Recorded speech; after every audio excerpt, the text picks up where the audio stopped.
Valley of കിങ്ങിൻ്റെ entry പോയിന്റിലാണ് നമ്മളുള്ളത്. ഇവിടെ നമുക്ക് ടിക്കറ്റ് എടുത്ത് സ്കാൻ ചെയ്തിട്ട് ഉള്ളിൽ കയറണം. ടിക്കറ്റുമായിട്ട് നമ്മുടെ ഡ്രൈവർ വന്നിട്ടുണ്ട്. ഇതാണ് ഉള്ളിലേക്ക് കയറാനുള്ള നമ്മളുടെ ടിക്കറ്റ്. 600 അല്ലിയാണ് അതിൻ്റെ മുകളിൽ റേറ്റ് അടിച്ചിരിക്കുന്നത്. അപ്പോൾ നമ്മളെ വാഹനങ്ങൾക്കൊന്നും ഉള്ളിലേക്ക് പ്രവേശനമില്ല. ഇവരുടെ ഈ ബഗ്ഗിയിലാണ് നമ്മളെ കൊണ്ടുപോവുക. അപ്പം കൊണ്ടുവരുന്ന ആ ഒരു ചാർജ് കൂടി അതിൽ ഉൾപ്പെടെയാണ്. അപ്പോൾ ഇവിടെ ഒത്തിരി ആളുകൾ ബഗ്ഗിക്ക് വേണ്ടി കാത്തിരിക്കുന്നുണ്ട്. അങ്ങനെ നമ്മളിപ്പോൾ ഒരു ബഗ്ഗിയിലേക്ക് കയറാൻ വേണ്ടിയിട്ടുള്ള തയ്യാറെടുപ്പിലാണ്. നമ്മളെ ബഗ്ഗി അവിടെ റെഡിയാണ്. അപ്പോൾ ഇത് നമ്മളെ എല്ലാ ടീമും ഇതിൽ കയറിയിട്ടുണ്ട്. നമ്മളെ ഗൈഡ് ഉണ്ട്. ഞാൻ ഡ്രൈവർ അടുത്ത് തന്നെ ഒരു മുന്നിലായിട്ട് തന്നെ ഒരു സീറ്റ് ഏർപ്പാടാക്കി. അടിപൊളി ഒരു സ്ഥലത്തൂടെ തന്നെ കേട്ടോ പോകുന്നു. ഒരു പുൽനാമ്പ് പോലും നമുക്ക് ഇവിടെ കാണാൻ പറ്റുന്നില്ല എന്നുള്ളതാണ്. വെറും മൊട്ടക്കുന്നുകളാണ്. ഈ കുന്നുകളൊക്കെ കൂടി കുഴിച്ചെടുത്താണ് പഴയ രാജാക്കന്മാരുടെ ശവകുടീരങ്ങളൊക്കെ കണ്ടെടുത്തത്. നല്ല വെയിലും നല്ല ചൂടുമാണ് കേട്ടോ ഇപ്പോൾ ഇവിടുത്തെ കാലാവസ്ഥ. നമ്മൾ ആദ്യമായിട്ട് എത്തിയത് KV2 റെമീസസ് 4ൻ്റെ ആ കല്ലറയ്ക്ക് സമീപമാണ്. അപ്പോൾ അവിടേക്ക് കയറണം. അപ്പോൾ അതിൻ്റെ ഡീറ്റെയിൽ ഒക്കെ അവിടെ കാണിച്ചിട്ടുണ്ട് കേട്ടോ. വളരെ സെക്യൂർ ആയ ഒരു സ്ഥലത്തേക്കാണ് നമ്മളെ കയറ്റി വിടുന്നത്. ഓരോരുത്തരോരുത്തർ ലൈനായിട്ട് തന്നെ പോകണം അങ്ങോട്ടേക്ക്. വളരെ മനോഹരമായ സ്ഥലങ്ങളൊക്കെ തന്നെ കേട്ടോ. നല്ല ലൈറ്റിംഗ് ഒക്കെ കൊടുത്തിട്ടുണ്ട്. വാളിൻ്റെ മുകളിൽ പഴയ കാലത്തെ ആ ചരിത്രങ്ങളൊക്കെ തന്നെ കാണാൻ പറ്റും. ഒരുപാട് ആളുകൾ കയറി വരുന്നത് കാണാം. അപ്പോൾ ഒത്തിരി ആളുകൾ സന്ദർശിക്കുന്ന ഒരു സ്ഥലം കൂടിയാണ് ഈ കിങ് ഓഫ് വാലി. പ്രാചീന ഈജിപ്തിൻ്റെ ചരിത്ര പൈതൃകത്തിലെ ഒരു അപൂർവ സംഗതിയാണ് കേട്ടോ ഈ വാലി ഓഫ് ദി കിങ്. ഇത് ശരിക്കുള്ളത് നൈൽ നദിയുടെ പടിഞ്ഞാറൻ തീരത്ത്, ഇന്ന് ലക്സോർ, പക്ഷെ അന്ന് അറിയപ്പെടുന്നത് തെബസിൽ എന്ന് പറഞ്ഞ സ്ഥലത്താണ്. അവിടുത്തെ മലനിരകളിലാണ് ഈ കല്ലറകളൊക്കെ സ്ഥിതി ചെയ്യുന്നത്. ഇവിടെ ഫറവോന്മാരുടെ ശവകുടീരങ്ങളാണ് ഫുള്ളായിട്ടുണ്ടായിരുന്നത്. ഏകദേശം ഒരു 1550 BC മുതൽ 550 വർഷക്കാലം ഉള്ള രാജാക്കന്മാരതൊക്കെ ഇവിടെയാണ് അടക്കം ചെയ്തിട്ടുണ്ടായിരുന്നത്. കിങ് ഓഫ് അതിൽ ഒരു 63ലധികം ശവകുടീരങ്ങൾ അവിടെ ഉണ്ട്. അതൊക്കെ അവർ കാർവ് ചെയ്ത് എടുത്തിട്ടുണ്ട്. ഇവയിലെ ഓരോ ശവകുടീരവും വ്യത്യസ്ത വലിപ്പത്തിലും ഘടനയിലും അതിൻ്റെ ആലേഖനത്തിലൊക്കെ നല്ല വ്യത്യാസങ്ങളുള്ളതാണ്. ചെറിയ ശവകുടീരങ്ങളിൽ ഒരു 3 മുറികളും പിന്നെ വലിയ ശവകുടീരം എന്ന് വെച്ചാൽ വലിയ രാജാക്കന്മാരുടെ ആ പേരുള്ള രാജാക്കന്മാരുടെയൊക്കെ ഏകദേശം 120ഓളം മുറികളും ഉൾപ്പെടുന്നുണ്ട്. ഏറ്റവും പ്രശസ്തമായ ശവകുടീരങ്ങളിലൊന്നാണ് ടൂത്തൻഖാമൻ്റെ ശവകുടീരം. ഞാൻ നേരത്തെ പറഞ്ഞ വീഡിയോയിൽ പറഞ്ഞിട്ടുണ്ട്. 1922ലാണ് തൂത്തൻഖാമൻ്റെ ശവകുടീരം ഇവിടുന്ന് കണ്ടെടുത്തത്. അന്ന് അതിലുണ്ടായിരുന്ന അങ്ങേരുടെ ശവകുടീരത്തിനോ അല്ലെങ്കിൽ മമ്മിക്കോ ഒന്നും കാര്യമായ ഒരു കേടുപാടും ഉണ്ടായിരുന്നില്ല എന്നുള്ളതാണ് സത്യം. ഈ വാലി ഓഫ് കിങ്സിലെ ശവകുടീരങ്ങൾ പ്രാചീന ഈജിപ്തിൻ്റെ മതവിശ്വാസങ്ങളും ആചാരങ്ങളും ദൈവവിശ്വാസങ്ങളും ഒക്കെ പ്രതിഫലിപ്പിക്കുന്നതാണ്. ശവകുടീരങ്ങളുടെ ഭിത്തികളിൽ ഹീറോഗ്ലിഫ്സ് ഉപയോഗിച്ച് രാജാക്കന്മാരുടെ ജീവിതം, അദ്ദേഹത്തിൻ്റെ ആത്മാവിൻ്റെ യാത്ര, വിവിധ ദൈവങ്ങളുമായുള്ള സമ്പർക്കം എന്നിവയൊക്കെ വളരെ മനോഹരമായി ആലേഖനം ചെയ്തിട്ടുണ്ട്. ഇവിടുത്തെ ഒരു പ്രത്യേക ആകർഷണ സ്ഥലമാണ് കേട്ടോ ഇപ്പോസ്റ്റൈൽ ഹാൾ എന്ന് പറഞ്ഞ്. ഇതിലെ ഭിത്തികളിൽ രാജാക്കന്മാരുടെ ധനങ്ങളും സേവനങ്ങളും മഹത്വങ്ങളും എന്നിവ കൊണ്ട് ചിത്രം വരച്ച് ആലേഖനം ചെയ്തിട്ടുണ്ട്. പിന്നുള്ളതൊന്നാണ് ഈശ്വരനായ അമൂനിൻ്റെ ക്ഷേത്രം. അതും നമുക്കിവിടെ കാണാൻ പറ്റും. ലോകമെമ്പാടുമുള്ള ഒരുപാട് ചരിത്രപ്രേമികളും പുരാവസ്തു ഗവേഷകരും വിനോദസഞ്ചാരികളെയും ആകർഷിക്കുന്ന ഒരു സ്ഥലം കൂടിയാണ് വാലി ഓഫ് ദി കിങ്സ്. ഈ പുണ്യസ്ഥലത്തെ സന്ദർശിക്കുമ്പോൾ പ്രാചീന ഈജിപ്തിൻ്റെ മഹത്തായ ചരിത്രത്തിലേക്കും അവിടെയുള്ള മഹാരാജാക്കന്മാരുടെ വിശ്വാസങ്ങളിലേക്കും കൂടിയുള്ള ഒരു ജനാൽ കൂടിയാണിത്. ഇന്ന് ഈ വാലി ഓഫ് കിങ്സ് യുനെസ്കോയുടെ ലോക പൈതൃക പട്ടികയിൽ സ്ഥാനം പിടിച്ചിരിക്കുന്നു. ഇപ്പോൾ നാം എത്തി നിൽക്കുന്നത് റാംസസ് മൂന്നാമൻ്റെ ശവകുടീരത്തിൻ്റെ അടുത്താണ്. പുരാതന ഈജിപ്തിലെ 20ാം രാജവംശത്തിലെ 2ാമത്തെ ഫറവോനായിരുന്നു റാംസസ് മൂന്നാമൻ. ഇദ്ദേഹത്തിൻ്റെ ഭരണകാലത്താണ് രാഷ്ട്രീയമായും സാമ്പത്തികമായും ഈജിപ്ത് തകരുന്ന കാഴ്ച അത് ചരിത്രം രേഖപ്പെടുത്തിയിട്ടുണ്ട്. എന്നിരുന്നാലും ശക്തമായ സൈനിക തന്ത്രങ്ങൾ കാരണം അദ്ദേഹത്തെ യോദ്ധാവ് ഫറവോൻ എന്നാണ് അറിയപ്പെട്ടത്. ഇദ്ദേഹം നിർമ്മിച്ച ഏറ്റവും വലിയ മോർച്ചറി ക്ഷേത്രമാണ് മെഡിനറ്റ് ഹബു എന്ന് പറയുന്നത്. 62ാം വയസ്സിൽ റാംസസ് വധിക്കപ്പെട്ടു.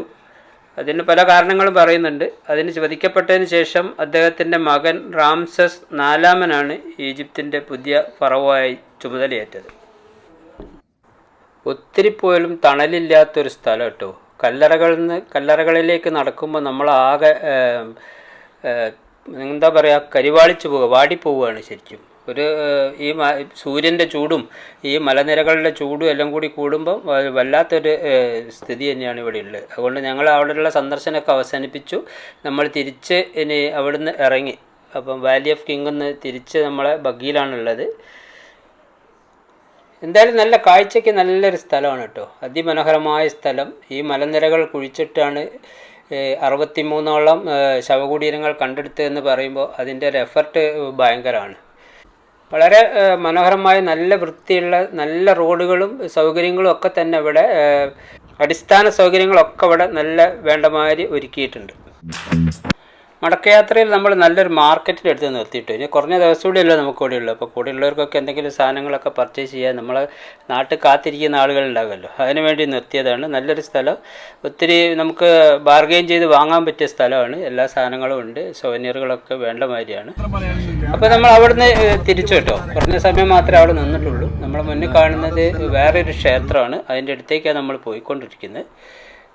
അപ്പോൾ വലിയൊരു വിസ്താരമായ സ്ഥലം, നമ്മളൊരു പാർക്കിംഗ് കാണാം. പാർക്കിങ്ങിൽ നമ്മളെ വണ്ടിയിട്ട് നമ്മളിപ്പോൾ അവരുടെ ഒരു ബഗ്ഗിയിലാണ് യാത്ര ചെയ്യുന്നത്. ഇവിടെയൊക്കെ അങ്ങനെയാണ്, നമ്മളെ വണ്ടി ഏകദേശം കുറേ ദൂരെ പാർക്കിങ്ങിൽ ഇട്ട് കഴിഞ്ഞാൽ അവരുടെ ബഗ്ഗിയിൽ കൊണ്ടുപോയിട്ട് നമ്മൾ ആ സ്പോട്ടിൽ എത്തിക്കും. അങ്ങനെ നമ്മൾ ആ ഭാഗത്തേക്ക് നീങ്ങിക്കൊണ്ടിരിക്കുകയാണ്. ഇവിടെ പോകുമ്പോൾ മനോഹരമായ പല കാഴ്ചകളുണ്ട് കേട്ടോ. ഈ മലേൻ്റെ മുകളിൽ കണ്ടില്ലേ ഓരോരോ ഗുഹകൾ കാണുന്നുണ്ടില്ലേ, ഇതൊക്കെ ഈ ക്ഷേത്ര നിർമ്മാണ സമയത്ത് അതിൻ്റെ തൊഴിലാളികൾ താമസിച്ചുകൊണ്ടിരുന്നതാണ് കേട്ടോ. ഒത്തിരി ഉണ്ടായിരുന്നു, പലതും കാലക്രമേണ അത് മൂടിപ്പോവുകയോ അങ്ങനെ നശിച്ചു പോവുകയൊക്കെ ചെയ്തിട്ടുണ്ട്. എന്നാലും ഒത്തിരി ഭാഗത്ത് ഇപ്പോൾ നമുക്ക് ഇതേമാതിരി കാണാം. ഇത് കണ്ടില്ലേ, എല്ലാം നമ്മൾ എറുമ്പ് കൂട് കൂട്ടുന്ന മാതിരിയുള്ളൊരു സ്ഥലമാണ്. അങ്ങനെ നമ്മൾ വീണ്ടും ഒരു ചരിത്ര സ്മാരകത്തിൻ്റെ മുന്നിൽ എത്തിയിട്ടുണ്ട് കേട്ടോ. മനോഹരമായ കൽപ്പടവുകളൊക്കെ ഇങ്ങനെ കയറി നല്ല വൃത്തിയായിട്ട് ചെയ്തിട്ടുണ്ട്. അതിന് പടവുകൾക്കും ആ അന്തരീക്ഷത്തിനൊക്കെ ഒരേ കളറാണ്. അതൊക്കെ കയറി മുകളിലേക്ക് എത്തുമ്പോൾ നമ്മളെ വരവേൽക്കുന്നത് അവിടെയുള്ളൊരു സ്മാരകമാണ്. ഒത്തിരി ദൂരം നമുക്ക് നടന്ന് കയറാനുണ്ട്, കുറേ സ്റ്റെപ്പുകളുണ്ടെങ്കിൽ സ്റ്റെപ്പുകളെയൊക്കെ ആ ടൈല് വിരിച്ച് മനോഹരമാക്കിയ സ്റ്റെപ്പുകളാണ്. അപ്പോൾ ഇതാണ് ഹാറ്റ്സപ്ഷൂട്ടിൻ്റെ ക്ഷേത്രം കേട്ടോ. അത് പറയുമ്പോൾ പ്രൊണൗൺസിയേഷനൊക്കെ എന്താണെന്ന് അറിയില്ല. അപ്പോൾ ഈ ഒരു ക്ഷേത്രത്തിൻ്റെ ഫ്രണ്ടിലാണ് നമ്മളുള്ളത്.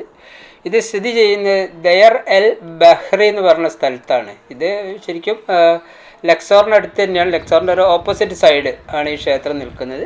പ്രാചീന ഈജിപ്തിൻ്റെ ഏറ്റവും പ്രശസ്ത വനിതാ ഫറവോയായ ഹാറ്റ്സപ്ഷൂട്ടിൻ്റെ സ്മരണാർത്ഥം നിർമ്മിച്ചതാണ് ഈ സ്മാരകം. 15-ാം നൂറ്റാണ്ടിൽ BC 15-ാം നൂറ്റാണ്ടിലാണ് ഈ ക്ഷേത്രത്തിൻ്റെ നിർമ്മാണം എന്ന് പറയുന്നുണ്ട്. അതിൻ്റെ അതുല്യമായ ആർക്കിടെക്ചർ, കലാപരമായ മഹത്വവും ഒക്കെ അത് ഒരു ലോകപ്രശസ്ത സ്മാരകമായിട്ട് ഇന്നും നിലനിൽക്കുകയാണ്. ഈജിപ്തിലെ ആധുനിക വാസ്തുവിദ്യയുടെ ഒരു മികച്ച ഉദാഹരണം കൂടിയാണ് ഈ ക്ഷേത്രം. സുപ്രസിദ്ധമായ വാസ്തുശില്പി സെൻമുട്ടാണ് ഈ ക്ഷേത്രം ഡിസൈൻ ചെയ്തതെന്ന് ചരിത്രം രേഖപ്പെടുത്തുന്നുണ്ട്. ഇത് ഒരു മലനിരകളുടെ ഇടയിൽ നൈൽ നദിയുടെ പടിഞ്ഞാറൻ തീരത്താണ് അപൂർവമായ രീതിയിൽ, മനോഹരമായ രീതിയിൽ ഇത് നിർമ്മിച്ചിരിക്കുന്നത്. ഇതൊരു 3 തലങ്ങളായിട്ടാണ് ഈ ക്ഷേത്രത്തിൻ്റെ നിർമ്മാണം. ഓരോ നിലയും വിശാലമായ അങ്കണങ്ങളും നിലത്തുനിന്ന് പൊങ്ങുന്ന സ്തംഭവും ഇതെല്ലാം കൊണ്ടും ഇത് ഇതുവരെ കണ്ട ക്ഷേത്രങ്ങളിൽ നിന്നും വളരെ വ്യത്യസ്തമായ ഒരു തലത്തിലാണുള്ളത്. ഇതിൻ്റെ അകത്ത് അമുൻ ദേവൻ്റെ ഒരു ക്ഷേത്രമുണ്ട്, പിന്നെ വലിയ കോർട്ടുകളുണ്ട്. 2-ാം തലത്തിൽ അതിൻ്റെ ഒരു ഹാത്തോർ ദേവിയുടെ ശില്പം എന്നിവയൊക്കെ അടങ്ങിയ മനോഹരമായ ഒരു സ്ഥലമാണ്. ഇവിടെ ഇവിടുത്തെ ഫറവോ ഹാറ്റ്സപ്ഷൂട്ടിൻ്റെ ദൈവികമായ ഒരു ജനനമാണെന്നാണ് പറയുന്നത്. അതിൻ്റെയൊക്കെ കാര്യങ്ങളൊക്കെ ഇവിടെയും ആലേഖനം ചെയ്തിട്ടുണ്ട്. ഇന്ന് ഇതൊരു പ്രസിദ്ധമായ ഒരു വിനോദസഞ്ചാര കേന്ദ്രമാണ്. ഒപ്പം ഇത് യുനെസ്കോയുടെ പൈതൃക പട്ടികയിൽ സ്ഥാനം പിടിച്ച ഒരു ക്ഷേത്രം കൂടിയാണ്. അങ്ങനെ ഹാറ്റ്സപ്ഷൂട്ട് ക്ഷേത്രത്തിൽ നിന്ന് നമ്മൾ ഇറങ്ങി. ഇനിയിപ്പം നമുക്ക് പോകേണ്ടത് അടുത്തേതെങ്കിലും പോകുന്ന വഴിയിൽ ഏതെങ്കിലും ഫുഡൊക്കെ കഴിക്കണം, അതിനൊക്കെയുള്ള യാത്രയാണ്. അതിൻ്റെ ഇടയിൽ ഇതാ ഒരു ഹാൻഡിക്രാഫ്റ്റ്, കൈകൊണ്ട് നിർമ്മിക്കുന്ന സുവനീറുകളുടെ ഒരു സ്ഥലത്ത് അതൊന്ന് കണ്ടുപോകാമെന്ന് നമ്മളെ ഗൈഡ് പറഞ്ഞു. നമുക്ക് വാങ്ങാനൊന്നും എന്തായാലും ഇവിടെ പറ്റില്ല, കാരണം അത്രയും വിലയുള്ള സാധനങ്ങളാണ്. കാരണം നമ്മളൊരു 1000 റുപ്യക്ക് ഇതേമാതിരി ഒരു ചെറിയ സാധനം പോലും നമുക്ക് അവിടെ നിന്ന് വാങ്ങാൻ പറ്റില്ല. പക്ഷേ ക്വാളിറ്റിയുടെ കാര്യത്തിൽ അമേസിങ് ആണ് കേട്ടോ, ഒരു രക്ഷയില്ല. എല്ലാം ക്വാളിറ്റി സാധനങ്ങളേ ഉള്ളൂ. വലിയൊരു ശേഖരം തന്നെ ഉണ്ട് ഇവരടുത്ത്. പല കളറിലുള്ള കല്ലുകളിൽ ഉണ്ടാക്കിയ പിരമിഡും മമ്മിയും പിന്നെ അങ്ങനെയുള്ള സാധനങ്ങളുടെ ഒരു വലിയൊരു ശേഖരം തന്നെ ഇവിടെ ഉണ്ട്. അപ്പോൾ അതെല്ലാം ഒന്ന് കണ്ട് ആസ്വദിച്ച് നമ്മൾ അവിടുന്ന് ഇറങ്ങി കേട്ടോ.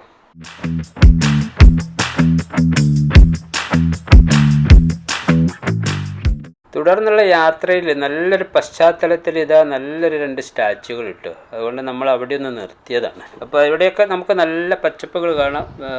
വിശാലമായ കൃഷിപ്പാടങ്ങൾ നമുക്ക് കാണാൻ പറ്റും. ഇവിടെ ഇതാ കതിരിട്ട് നിൽക്കുന്ന ഗോതമ്പ് പാടങ്ങളാണ് നമ്മളെ മുന്നിൽ കാണുന്നത് കേട്ടോ. അപ്പോൾ നമുക്ക് എന്തനുമാനിക്കാം, ഇതിൻ്റെ സമീപത്തായിട്ട് അല്ലെങ്കിൽ സമീപത്ത് കൂടി നൈൽ നദി ഒഴുകുന്നുണ്ട് നമുക്ക് മനസ്സിലാക്കാം. അപ്പോൾ നൈൽ നദിക്ക് ചേർന്നുകൊണ്ടാണ് കൃഷിയിടങ്ങളൊക്കെ നമ്മൾ നേരത്തെ പ്രതിപാദിച്ച കാര്യങ്ങളാണ്. അങ്ങനെ നമ്മൾ ഹോട്ടലിൽ എത്തിയിട്ടു. ആഫ്രിക്ക എന്നൊക്കെ അവിടെ എഴുതി വെച്ചിരിക്കുന്നത്. ആഫ്രിക്കൻ ഫുഡാണോ എന്താണോ എന്ന് അറിയില്ല. അപ്പോൾ അവിടെ നമ്മളെ ഗൈഡ് നമ്മൾ നയിച്ചുകൊണ്ട് നടക്കുന്നുണ്ട്. ഭിത്തികളിലൊക്കെ കളർഫുള്ളായിട്ട് ചിത്രങ്ങൾ വരച്ച് വെച്ച ഒരു പാസേജിൽ കൂടി നമ്മളിപ്പോൾ ഹോട്ടലിലേക്ക് നടന്നുകൊണ്ടിരിക്കുകയാണ്. ഈ ഹോട്ടലിൽ ഇവിടെ ഇരുന്ന് കഴിഞ്ഞാൽ നമുക്ക് ബാക്കിൽ നൈൽ നദി കാണാം കേട്ടോ. നല്ലൊരു അറ്റ്മോസ്ഫിയർ അല്ലേ ഇവിടെ. ഫുഡ് എന്താ വരുന്നത് എന്നുള്ള ആകാംക്ഷയിലാണ് ഞങ്ങൾ ഓരോരുത്തരും. അപ്പോൾ എന്തൊക്കെയാണെന്നുള്ളതിൻ്റെ മെനു ഒന്നും വന്നിട്ടില്ല. മെനു വരട്ടെ, നമുക്ക് നോക്കാം ഫുഡ് എന്താണെന്നുള്ളത്. നല്ല വിശപ്പുണ്ട്. നമ്മളിപ്പോൾ ഇതാ സ്റ്റാർട്ടർ സൂപ്പൊക്കെ വന്നിട്ടുണ്ട്. പിന്നെ ഇതാ വഴുതന പൊരിച്ചൊരു സാധനം, പിന്നെ കുബൂസ് ഉണ്ട്, വെജിറ്റബിൾ സലാഡ് വന്ന്. അപ്പോൾ ഇതൊക്കെ വന്നിട്ട് നമ്മളിപ്പോൾ ഇതൊന്ന് ഇനി ചിക്കനും ഫിഷൊക്കെ ഇനി വരാനുണ്ട്. അപ്പോൾ നമ്മളൊന്ന് സ്റ്റാർട്ട് ചെയ്യാൻ പോകാം കേട്ടോ. അത്രയും വിശപ്പുണ്ട്. ലാൽ സാറിൻ്റെയൊക്കെ മുഖം കണ്ടില്ലേ, ആകെ തളർന്നിരിക്കുകയാണ്. അപ്പോൾ നമ്മളെല്ലാ സാധനം എത്തിയിട്ടു. ഇതാ ഫിഷ് ഫ്രൈ ഇവിടെ എത്തി. പിന്നെ അതാ നമ്മൾ ചിക്കൻ ഓർഡർ ചെയ്തിരുന്നു, ഗ്രിൽഡ് ചിക്കൻ, അത് വന്നു. റൈസ് വന്നു, അതിന് ഗ്രേവികളുണ്ട്. അപ്പോൾ എല്ലാ ഫുഡ് ആയി. അപ്പോൾ ഇനി നമുക്ക് സ്റ്റാർട്ട് ചെയ്യാം.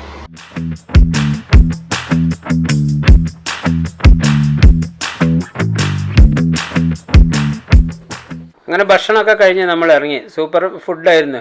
ആഫ്രിക്ക എന്നൊക്കെ കണ്ടപ്പോൾ ചെറിയൊരു പേടിയുണ്ടെങ്കിലും നല്ല ഫുഡായിരുന്നു.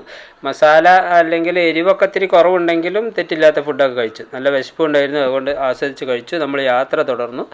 അപ്പോൾ നമ്മൾ ഈ അസ്വാനിൽ തുടങ്ങി ലക്സോറിലെത്തി. ലക്സോറിൽ അപ്പോൾ 3 ദിവസം നമ്മൾ കണ്ടിന്യൂസ് ക്രൂയിസിലായിരുന്നു നൈൽ നദി കൂടി. അതൊരു അടിപൊളി യാത്ര തന്നെയായിരുന്നു. പക്ഷേ 3 ദിവസം കുറച്ചധികമാണ്, അത്രയൊന്നും എൻജോയ് ചെയ്യാനില്ല.